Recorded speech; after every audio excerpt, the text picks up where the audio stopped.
that Musharraf had turned control over to the United States. We discussed terrorism in its entire complexity, and within that, hunting every terrorist was discussed, of course.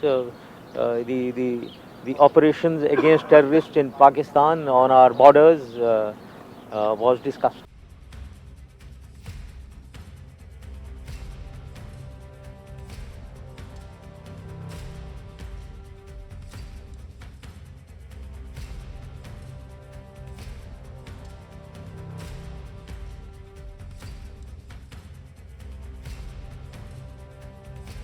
Prime Minister Sharif of Pakistan, and also I have to say my favorite field marshal from Pakistan, who's not here, but the Prime Minister is here, and you're going to give his regards. Where are you? There you go. Thank you very much. Peace has been achieved after untiring efforts. Efforts led by President Trump, who is genuinely a man of peace, who has relentlessly and untiringly worked throughout these months, day in and day out, to make this world a place to live with peace and prosperity. I would say that Pakistan had nominated President Donald Trump for Nobel Peace Prize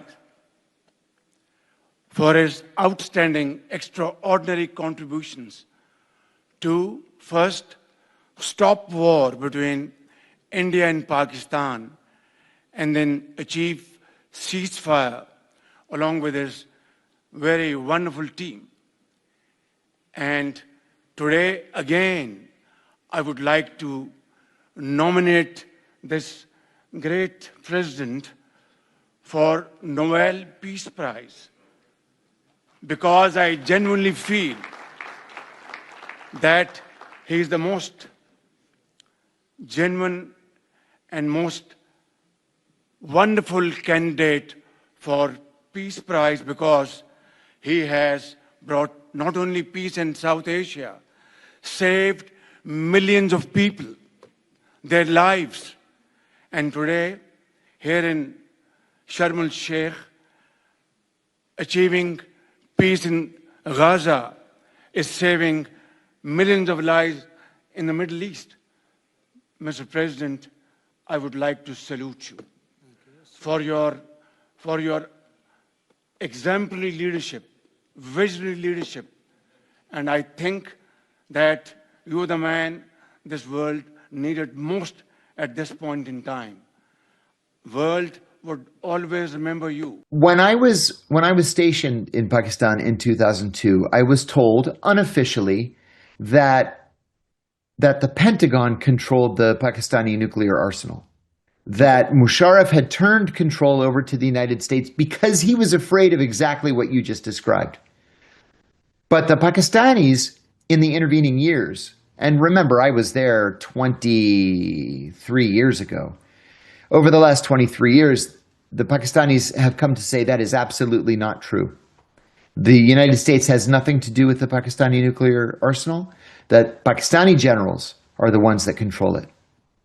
So I don't know, if that's true, then I would be very worried about who is in charge politically in Pakistan. No, for example, Imran Khan. I can't believe that I forgot his name. Who's in jail? A popular who's in jail? Yes, yeah. Right, and still wildly popular. Wildly, yeah. He told us when he was still the prime minister, he said, listen, I've got this political situation here domestically. I'm going to start blaming you for everything.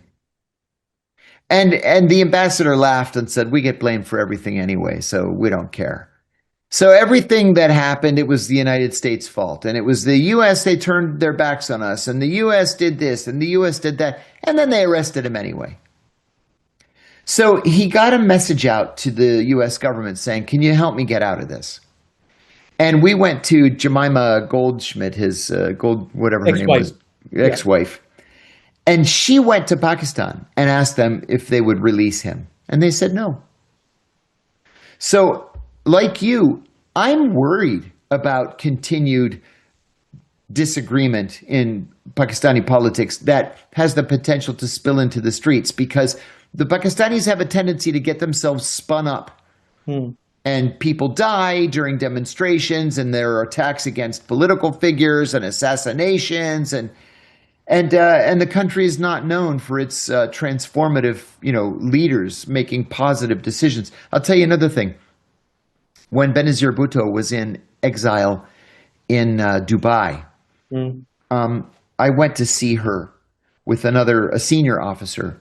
I went as the note taker, and she lived in this $5 million palace on the Gulf.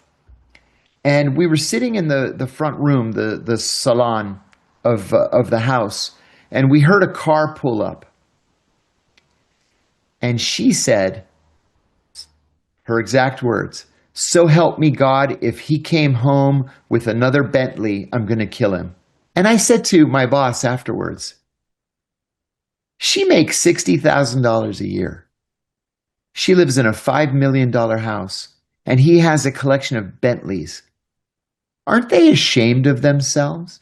Like, how can they go back to Pakistan and look the Pakistani people in the face when their people don't even have shoes and enough food to eat? Like, I understand corruption is a problem there, but that level of corruption? Come on. Well, those are the kinds of politicians that the Pakistani people have to deal with.